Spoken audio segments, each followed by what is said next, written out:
Well, hello folks, and welcome back to another episode of the Still These Thoughts audio experience. As always, I am your host, and today I want to talk about and we'll be exploring more on the philosophy that I have found in my own work that all high-performing humans possess. And some of you may know this as growth mindset, and for me it's a little bit more than growth mindset, but I want to spend today's episode just talking through that philosophy and how it really helps people to be high performers. So you may know it was Albert Einstein who said that intellectual growth should commence at birth and only cease at death, which is really interesting. But yet I find many believe that education, and in turn most growth, stops once you complete your studies with any kind of education establishment. But I would hope those of you that are listening to this and do check out my work would know that the education of life never ends. Now, I had an opportunity recently to be part of a Q&A panel. The topic of conversation was all focused on the skills that people will need in 2030. And when I was thinking about this panel and thinking about what I wanted to articulate and leave people with on the skill element, I couldn't help but really think about the mindset requirements or the attitude requirements needed before any kind of skill acquisition. This whole kind of period really, or conversation as well, really triggered a wave of thinking and reflection of my own mind on this. And as I say, particularly on what I think is a prerequisite that I believe is needed before any skill acquisition. And that is when it comes to our mindset.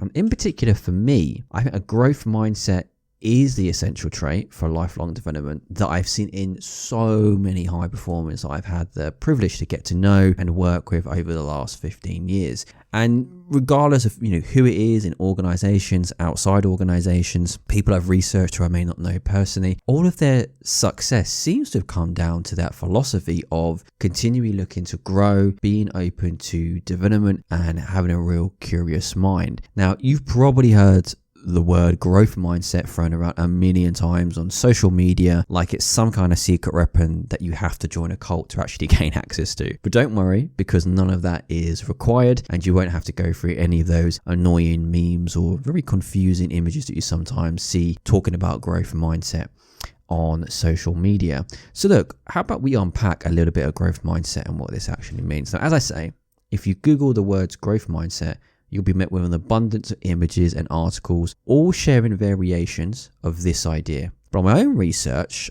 I have found most of these actually originate from one particular person, and that person is Carol Dweck. I hope I am saying that last name properly. Please do correct me if I am. Anyone out there listening to this. Now, Carol is a psychologist and professor of psychology at Stanford University, where she's known for her extensive work on mindset with a focus on motivation, personality, and social development. Now, during this episode, I'll be referencing a number of pieces of Carol's work about growth mindset as we go on. So when we talk about growth mindset, what exactly do we mean by that? And let's break that down a little bit more. So first of all, my interpretation, for what it's worth, is growth mindset is someone who cultivates that continuous growth mindset and is open to not only new ideas and philosophies, but seeks them out. So they don't just fail fast, like we hear loads of organizations talk about. They learn from those failures. They adapt to the evolution of the world around them, and aren't afraid to make adjustments or change their mind when presented with new information. But that's just me. Now, far some other people like Carol describe it as, in a fixed mindset, students believe their basic abilities, their intelligence, their talents are all fixed traits, and that they only have a certain amount, and that's that. And then their goal becomes to look smart all the time and never look dumb. Whereas in students who have a growth mindset versus those in a fixed mindset, those with a growth mindset understand that their talents and abilities can be developed through effort, good teaching, and persistence. They don't necessarily think everyone's the same or anyone can be Einstein, but they believe everyone can get smarter if they work at it. And to build upon this, there was another article that Carol has written for Harvard Business Review titled "What Having a Growth Mindset Actually Means," and that's linked on the show notes for this episode as well. And in this article, Carol goes on to explain that these are individuals who believe their talents can be developed through hard work, good strategies, and input from others. They have a growth mindset. They tend to achieve more than those with a more fixed mindset, or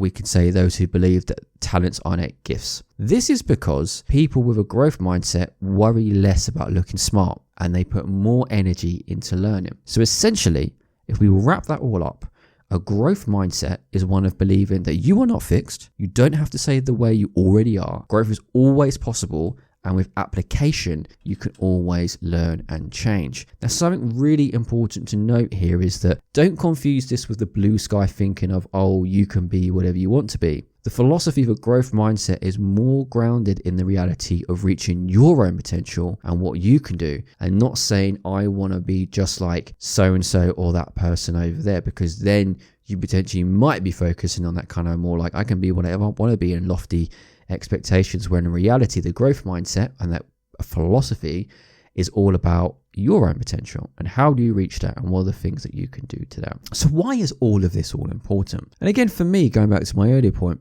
before you could talk about building skills and your desired career, we have to craft our approach. As I mentioned, so my work over the last 15 years has allowed me a great opportunity to connect with people from all walks of life. And what I've learned from those people is that cultivating a curious mind and one of growth is the biggest enabler of peak performance. And it's important to note again that you aren't born with a fixed mind or a growth mind. It's something you develop as a philosophy throughout your life. And we can never have a 100% growth mind or 100% fixed mind. We all kind of struggle between both at different times in our lives. We'll have areas where we seek growth and others where we can find our views are fixed. But this can all be changed, and that is all in our hands. And actually, it reminds me of another quote, and I'm using a lot of quotes in today's episode, but there's a great quote from the ever-engaging Bruce Lee, who said, empty your mind, be formless, shapeless like water. You put water into a cup, it becomes the cup. That is just like we talk about with growth mindset. You know, what you do, you become what you think you are. So let's take this around. How this can help you personally?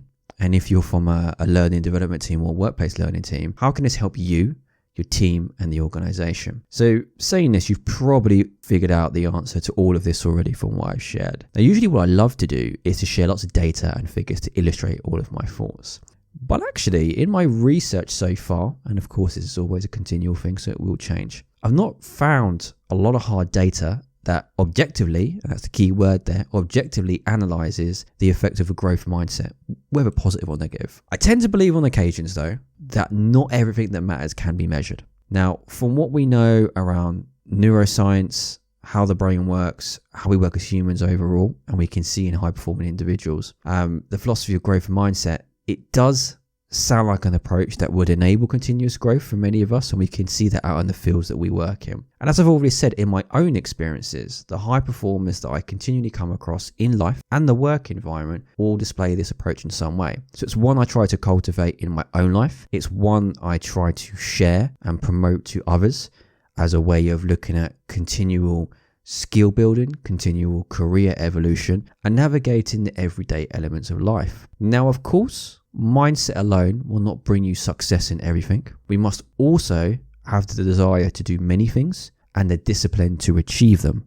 And I'll be talking more about that in future episodes and material on stillthesethoughts.com as well. So to bring this all together, before we talk about skills, let's explore the mind. What's our mindset? What's our philosophy? What's that approach? Because at the end of the day, we will all only get as far as our mind allows us. So it might just be that in cultivating a mindset of growth, we can reach not only our own potential, but for those of us in workplace learning teams or in organizations in general, this may be something that can help others to do all of that in your business too. And that's everything I want to share with you today.